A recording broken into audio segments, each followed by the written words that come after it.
Hello, everybody, and welcome back to another BeybladeX news video. And I'd like to start off saying I saw the UX Hasbro releases showing up at my local Walmart.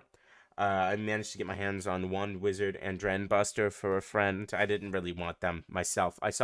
We did get the European sort of early release of Green Wizard Rod. I'll pick that up for myself, not only for an extra rush, but I'll probably pick up two so I can have one for display because Green Wizard Rod so far is really my favorite release that isn't Silver Wolf.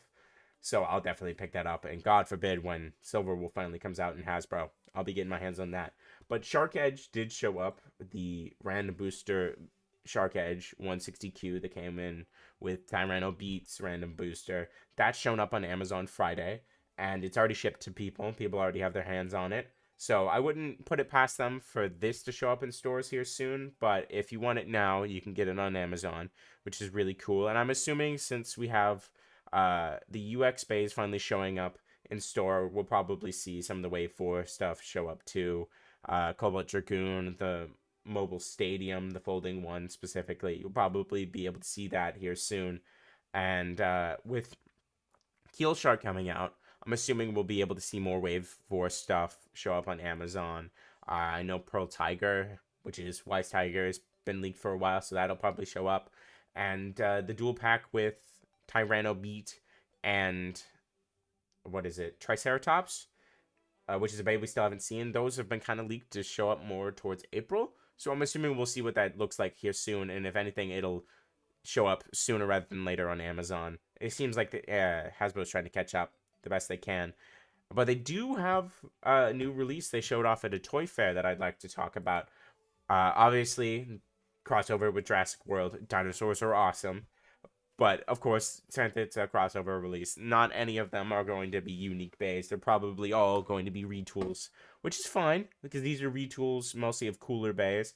Uh, it's not like it's all retools of Nightlands again with the Star Wars ones, but uh, we do have Tyranno beat T Rex, which makes perfect sense. We have Spinosaurus, looks like Phoenix Wing, so it's gonna be Roar Tyranno esque again.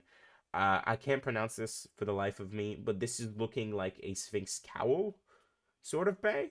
Uh, for the retool, either that or Gale Wyvern. I can't remember if Gale Wyvern was a defense bay. If it is, I'm making the solid bet of Gale Wyvern. And this is a balance bay with Mosasaurus. I'm assuming this is going to be comparable to Scythe Incendio. It looks Scythe Incendio esque to me, and since it's a balance type, I'm assuming I'm right. This could be a Shark Edge Optimus Primal situation where they are the best versions of their bay. I'm hoping to God that is the case.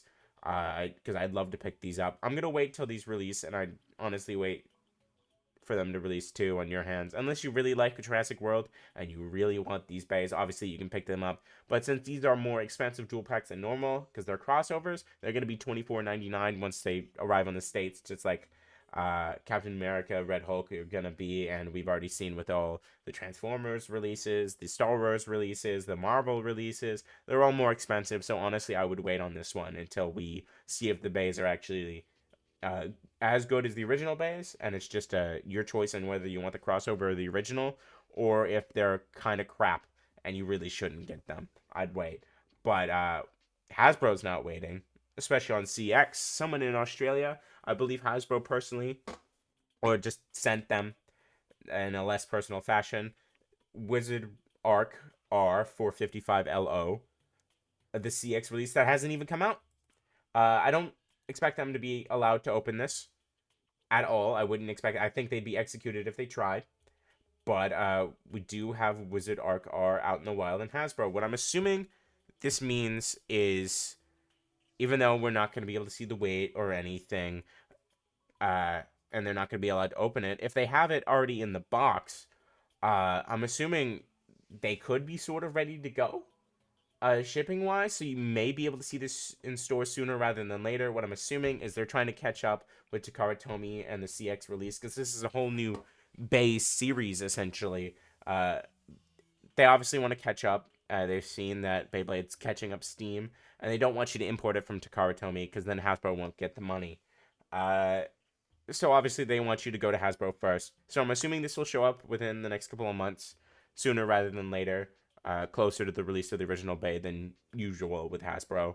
And then they'll probably try to catch up with other releases they skipped to get to this later on. But I'd assume we're going to see Wave 4 in the next couple 2 months, and then at the end of that we'll get CX, or maybe we'll get CX even sooner than that, and God forbid it'll show up in April.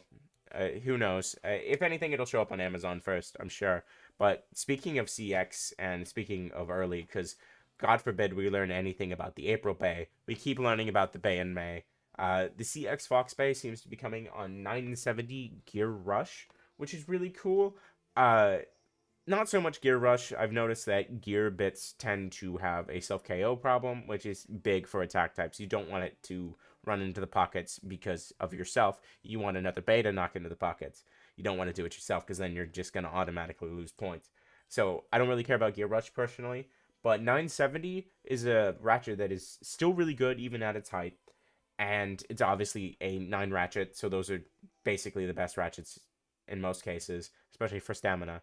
And it's only shown up on Phoenix Rudder in the past, which is a bay that you have to pay a extra price because it's in a deck set with 2 other bays that are kind of meh. They're honestly crap, especially for $40. And Phoenix Rudder itself isn't that great, so you're kind of wasting money if you just want 970. But since this is a new CX release, it'll come with a whole bunch of new parts. This is actually really cool to go for, and I'm personally really excited about it. But speaking of CX, something I would look out for and think about a bit, especially down in the comments. I'd love to talk about this specifically, but it looks like CX bays are taller than UX bays and BX bays. This is Brave 660 Vortex with its assist blade. I believe it's called Slash, and going against 570 Disc Bowl Wizard Rod. That's a pretty tall bay, and it looks like it's around the same height. But I wouldn't worry too much, because even though taller bays, like for example, really tall bays, like good old Perseus Dark here, which kind of points upwards on its main blade, and bumper points upwards, and it looks pretty thick, so it's going to be pretty tall. But it's on 680 wedge, and that's already a tall bay. So like this one was obviously meant to be tall, and they're putting it against Drandbuster 160 XL, and it didn't lose. So unless they edited it out, it didn't get bursted, and that's the important thing, because that's what Strandbuster's whole point is. It's bursting due to the locking chip, which is where the avatar is, the little face bit.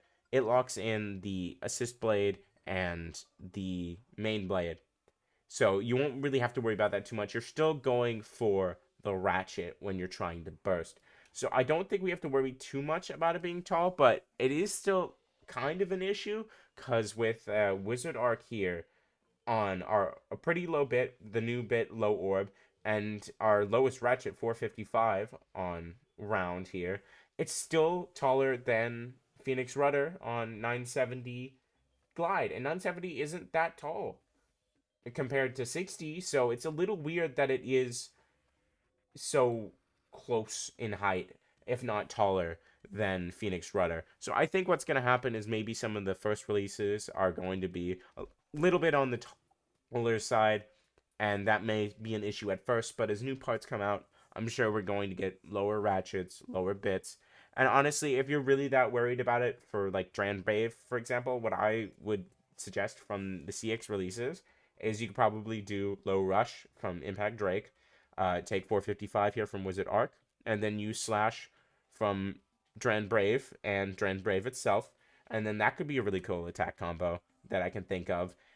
And honestly, I probably use Wizard Arc more on stamina anyway, so it doesn't really matter too much how tall it is, but it could obviously prove to be a problem. But I wouldn't be too worried. It'll probably change as releases go on, and then eventually we get 450, or God forbid we go down to 40, and lower bits and everything. And obviously Wizard Arc kind of points upwards with its bay.